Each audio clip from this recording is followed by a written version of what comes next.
Selamat pagi anak-anak. Pagi, Bu. Gimana kabarnya hari ini? Baik, Bu.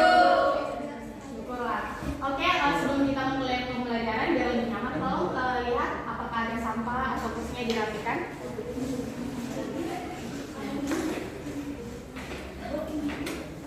Oke, baik. Terima kasih kepada ketua kelas. Tolong dikasih persiapan sebelum memulai pembelajaran. Diri.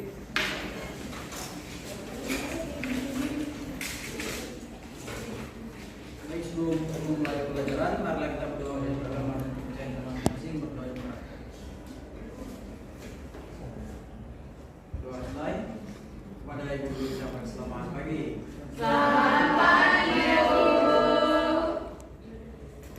Baiklah, selamat pagi. Silakan duduk. Ya, kepada sekretaris, siapa yang telah hadir?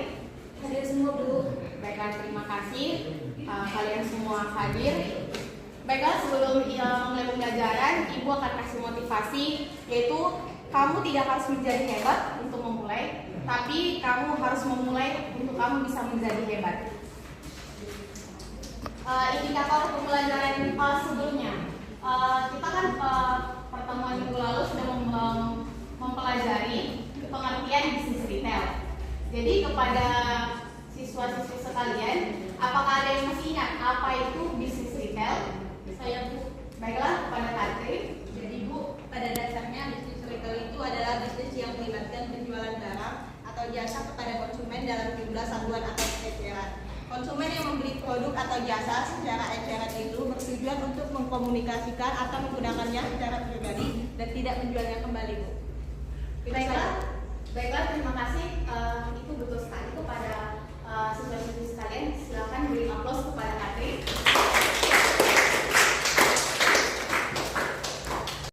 Baiklah, setelah jawaban dari Katrin tadi, apakah ada siswa-siswi sekalian yang tahu juga apa itu bisnis retail seperti pemahaman kita minggu lalu?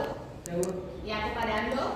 Jadi bisnis retail atau pedagang eceran itu adalah sebuah bisnis yang menjual barang atau jasa secara langsung pada konsumen untuk dikonsumsi secara pribadi dan tidak dijual atau cukup untuk digunakan secara pribadi saja. Baik, betul sekali. Kepada teman-teman, silahkan beri aplaus kepada Anda. Ya, itu sangat betul. Jadi kalau bisnis retail itu seperti usaha pedagang eceran. Contoh saja nih, kalau kita ke sembako, kita membeli gula, misalnya membelikan gula 1 kilo, itu sama saja kita sudah mengikuti apa itu bisnis retail. Nah, itu contoh kecilnya. Baiklah, di materi kita hari ini, sebelum memulai ke materinya, Ibu akan menjelaskan apa indikator pembelajaran kita pada hari ini. Di mana yang pertama itu menjelaskan pengertian strategi pemasaran dalam bisnis retail. Dan yang kedua itu mengidentifikasi aspek dalam bisnis retail. Kenapa kita mengidentifikasi aspek bisnis retail dan juga menjelaskan apa itu bisnis retail?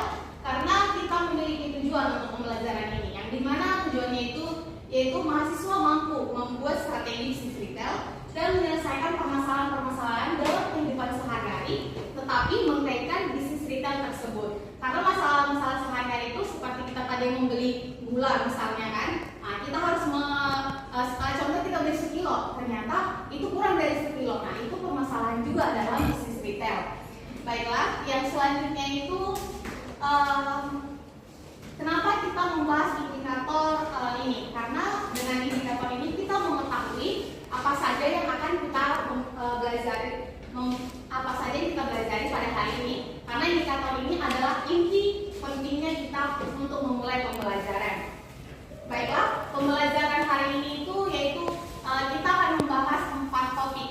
Yaitu yang pertama itu strategi pembelajaran dan aspeknya dalam sumber daya manusia mencakup bisnis retail, dan yang ketiga itu lokasi retail serta manfaat dari retail. Sebelumnya itu Ibu mau menjelaskan sedikit lah apa itu strategi pembelajaran. Apa itu strategi pembelajaran dalam bisnis retail? Strategi itu adalah cara-cara untuk kita mengetahui bagaimana bisnis retail tersebut. Karena setelah kita tahu caranya, kita paham, maka kita bisa mengaplikasikannya ke kehidupan kita sehari-hari. Seperti tadi itu membeli gula gitu. Dan yang kedua itu aspek sumber daya manusia dalam bisnis retail. Karena tidak mungkin kita sebelum kita mengetahui sumber daya manusianya. Dan yang ketiga itu lokasi retail. Lokasi retail itu kenapa kita membahas lokasi retail? Karena tanpa kita membuat lokasi retail, tentu kita akan bingung kemana bauran pemasaran yang akan kita buat. Jadi kita harus membuat lokasi retail yang seperti contoh nih, lokasinya kita buat di mana? Gak mungkin kan kita buat di gang kecil gitu, tapi kita mendirikan suatu Indomaret. Tentu tidak ada bauran pemasarannya. Pasti kita akan kekurangan modal kita tidak balik, profit kita tidak mungkin ada. Karena di gang sendiri pastinya belum tentu banyak pembelinya. Nah, setelah dari situ, Ibu mau bertanya kepada mahasiswa sekalian, apakah ada yang tahu tentang strategi bisnis retail secara rinci seperti yang kita sudah bahas tadi? Baiklah, kepada Beatrix saya persilakan. Strategi yang pertama mengenai tempat usaha yang tepat, kemudian menyediakan produk sesuai dengan kebutuhan konsumen. Yang ketiga menentukan harga jual, dan terakhir memberikan pelayanan yang tepat. Baiklah, terima kasih betul sekali kepada siswa-siswi sekalian. Silakan beri aplaus kepada Beatrix. Nah, selanjutnya itu ada lokasi retail. Nah, kan tadi sudah kita jelaskan apa itu lokasi retail dan sudah kita bahas. Kepada siswa-siswi sekalian, apakah ada yang mengingat pembahasan kita tadi tentang lokasi retail itu seperti apa? Saya Bu. Oke, kepada Yolanda. Jadi Bu, ada 3 lokasi dasar yang dipilih oleh retail Bu. Yang pertama itu pusat perbelanjaan, yang kedua lokasi di kota besar atau tempat di tengah kota, yang ketiga freestanding atau bebas Bu. Ya, betul sekali. Itu sangat betul pemaparannya seperti yang kita bahas tadi. Kepada siswa sekalian, silakan beri aplaus kepada Yolanda.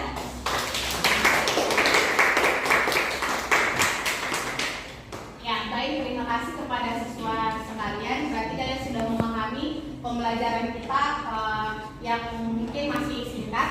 Mudah-mudahan apa yang kita pelajari hari ini dapat bermanfaat dan kalian bisa mengaplikasikannya ke kehidupan kalian sehari-hari. Sebagaimana bisnis retail itu sangat penting dalam kehidupan sehari-hari. Oke, baiklah. Jadi di sini kita akan membahas tentang topik yaitu strategi pemasaran dalam bisnis retail. Di pertemuan kali ini kita akan mengenai secara rinci seperti apa strategi pemasaran dalam bisnis retail yang akan dapat kita aplikasikan ke kehidupan kita sehari-hari. Nah, pengantarnya itu retail harus mengembangkan strategi pemasaran berdasarkan sasaran dan rencana strategis yang menyeluruh. Konsep bahwa di dalam bisnis retail tidak hanya menjual barang dagangan, namun juga meningkatkan nilai barang dan jasa yang konsumsi oleh pelanggan akhir. Mendorong retail untuk selalu berpikir bagaimana memuaskan kebutuhan dan keinginan pelanggannya. Dan yang kedua itu orientasi pada pemenuhan dan memuaskan kebutuhan pelanggan adalah inti dasar dari komunikasi pemasarannya. Nah, yang selanjutnya itu bauran retail atau yang disebut dengan retail mix, karena ini juga yang dapat memicu pada beberapa variabel di mana retail dapat mengkombinasikan variabel-variabel tersebut menjadi jalan alternatif dalam upaya menarik konsumen. Karena terdapat unsur-unsur bauran retail itu yang pertama itu produk, harga, terus promosi, layanan, dan fasilitas fisiknya.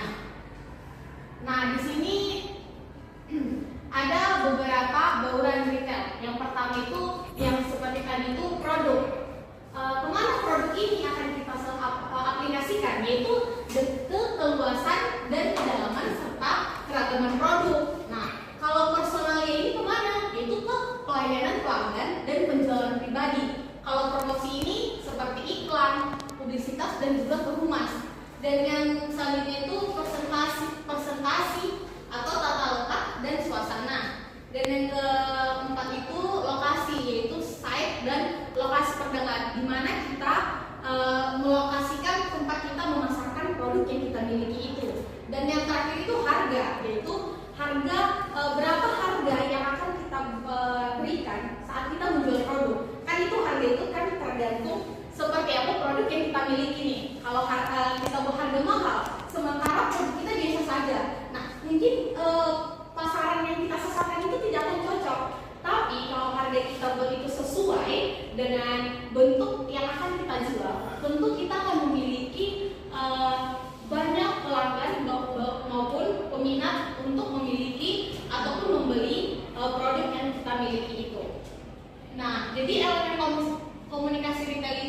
yaitu periklanan. Nah, kalau periklanan ini kemana saat kita iklan itu kan ada beberapa jenis iklan.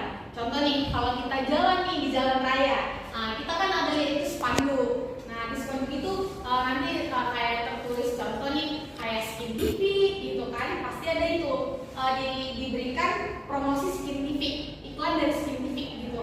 Nah, di situ kan dengan kita melihat itu, oh ada diskon nih 70%, pasti kita kan cepat untuk membelinya. Nah, itulah kegunaan iklan itu. Dan yang kedua ini promosi penjualan, personal selling, dan publisitas atau public relation. Nah, sebelum tujuan komunikasi pembelajaran ini, Ibu ingin bertanya terlebih dahulu. Apakah ada yang tahu tujuan pembelajaran komunikasi? Oke, kepada Bu Spaneli silakan. Baik Bu, jadi tujuan dari komunikasi pemasaran adalah meningkatkan penjualan. Strategi komunikasi pemasaran mampu memunculkan kebutuhan dan urgensi calon konsumen untuk membeli produk. Selain itu, kita juga bisa membuat konsumen merekomendasikan produk kita ke orang lain. Ya, betul sekali, seperti yang di slide yang saya paparkan tadi, sangat sesuai oleh penjelasan dari Bu Spaneli. Sangat jelas sekali.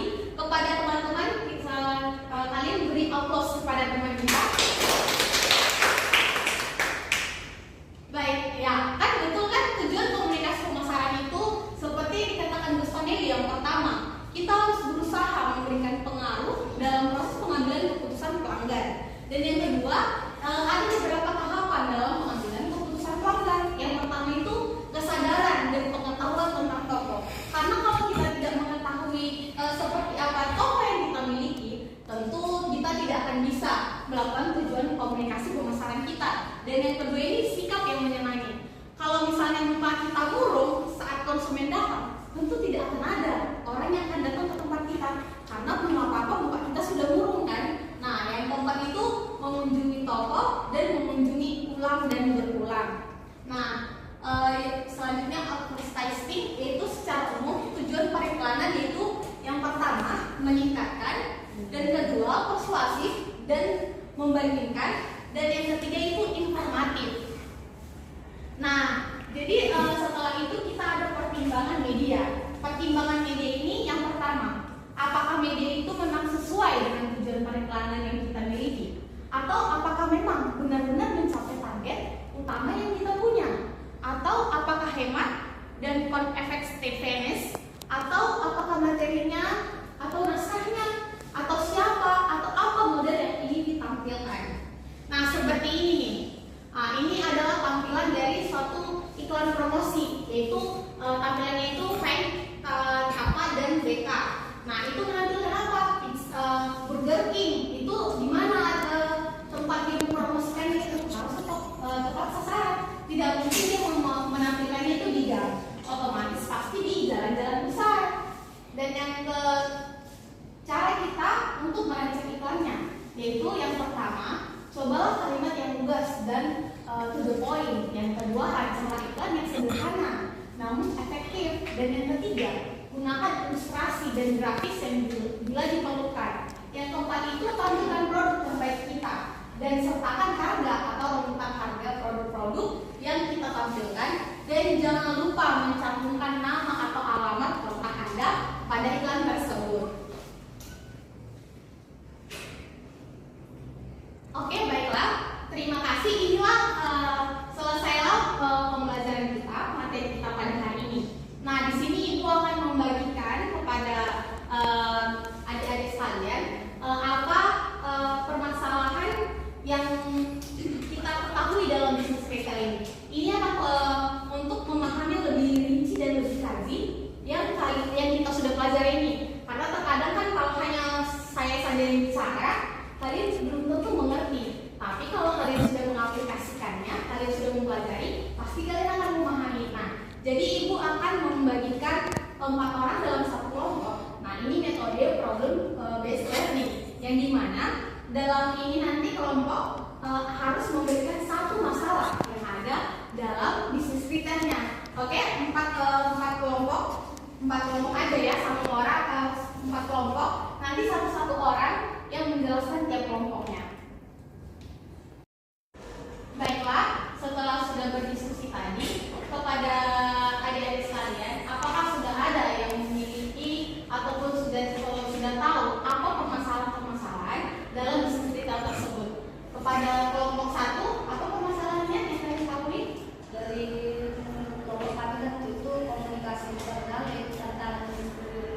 juga datang dari bagian dalam bisnis itu sendiri. Ya, betul. Dan yang kedua siapa kamu? Dari hasil diskusi kelompok aku yaitu mengikuti pertanyaan kebutuhan konsumen. Oke, betul sekali. Dan yang kelompok 3? Baik Bu, kalau dari kelompok saya itu permasalahannya tentang dampak dari era digital. Oke, nah dari yang ketiga ini kita sudah mengetahui apa itu permasalahan dalam bisnis retail. Nah, Ibu akan agar kalian lebih paham lagi dampak-dampak ataupun permasalahan dalam bisnis retail tadi, kalian harus bisa mengkajinya. Tugas selanjutnya yaitu kalian harus dapat mengkajinya dan juga kalian harus memberikan contoh-contohnya secara signifikan agar nanti di pertemuan berikutnya kita bisa membahasnya sebentar agar lebih paham lagi, agar tidak lupa materi yang kali. Baiklah, demikianlah pembelajaran pada hari ini. Ibu harap kalian semua sudah mengerti apa yang kita pelajarkan hari ini. Nah, Ibu ingin tahu sejauh mana kemampuan kalian memahami pembelajaran hari ini. Jadi Ibu ingin bertanya kepada kalian, apa kesimpulan yang kalian dapatkan pembelajaran hari ini? Ada yang bisa membuat kesimpulan? Ya, kepada saudara, kepada Lola dulu. Jadi kesimpulan yang harus saya ambil itu bahwa bisnis retail itu adalah bisnis yang melibatkan penjualan barang atau jasa kepada konsumen dalam jumlah satuan atau eceran. Nah, konsumen yang membeli produk atau jasa secara eceran ini bertujuan untuk mengkonsumsikan atau menggunakannya secara pribadi dan tidak menjualnya kembali. Sekian jawaban kesimpulan yang dapat saya sampaikan. Baiklah, terima kasih kepada Lola. Tadi kepada Suprito ya, silakan. Dari kesimpulan yang dapat kami dari pembelajaran ini, yaitu bahwa bisnis retail itu adalah bisnis yang menjual berbagai barang macam ekspor yang dipengaruhi oleh struktur dan memiliki karakteristik dan nilai jual yang berbeda-beda. Ya, baik, terima kasih. Berarti dapat kita simpulkan, berarti bisnis retail itu adalah tentang dimana pembelian yang secara eceran ya kan. Nah, baiklah, terima kasih kepada siswa-siswa di sini. Berarti kalian sudah bisa memahami apa kesimpulan yang kita bahas pada hari ini. Nah, selanjutnya kan kita sudah mempelajari tadi indikator pembelajaran. Di mana indikator pembelajaran itu tadi yang pertama itu memahami tujuan bisnis retail, dan yang kedua itu menjelaskan fungsi-fungsi bisnis retail, dan yang ketiga itu mahasiswa mampu memulai bisnis retail. Nah, jadi indikator yang pertama itu tujuan bisnis retail. Setelah kita membahas pembelajaran hari ini, ada yang bisa untuk menjelaskan apa tujuan bisnis retail tersebut? Saya Bu, tujuan bisnis retail itu kan Bu, pada dasarnya memudahkan pelanggan untuk membeli produk dengan menyediakan persediaan yang cukup dan dikemas dalam ukuran lebih kecil. Yang pertama, yang selengkapnya yaitu menyediakan berbagai pilihan barang sesuai keinginan pembeli, menawarkan produk barang dalam ukuran unit yang lebih kecil agar para konsumen dapat mencukupi kebutuhannya, menjadi penghubung antara distributor dengan konsumen dan mengumpulkan informasi mengenai barang itu. Sekian Bu. Baiklah, terima kasih kepada saudara Sani yang sudah menjawab tadi. Nah, yang selanjutnya itu, yang kedua itu menjelaskan fungsi-fungsi bisnis retail. Tadi kan sudah kita bahas fungsi-fungsi dari bisnis retail tersebut. Nah, kepada siswa-siswa di sini, apakah ada yang mengingat pembelajaran kita tadi tentang fungsi-fungsi bisnis retail? Ya, kepada Ando silahkan. Fungsi bisnis retail umumnya itu hakikat bisnis retail adalah membuat kedua pihak pembeli maupun penjual merasa diuntungkan. Yang kedua itu memudahkan konsumen untuk mendapatkan barang berhubungan dengan kehadiran bisnis retail adalah memudahkan konsumen memperoleh barang yang diinginkan. Yang terakhir itu memberikan keuntungan bagi produsen dan grosir. Selain itu, manfaat dari bisnis retail adalah dapat mendatangkan keuntungan bagi produsen maupun grosir. Baik, terima kasih. Kita berikan apresiasi kepada saudari Aprian dulu.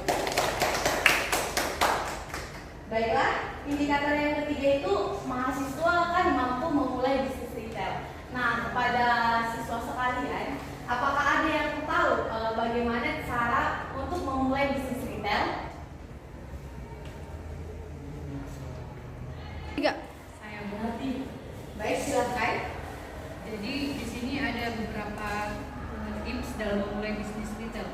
Jadi hal pertama dalam tahapan pengelolaan sumber daya manusia bisnis retail adalah menerapkan beberapa tips dan strategi dalam menjalankan usaha. Di antaranya sebagai berikut, yaitu yang pertama, kode khusus.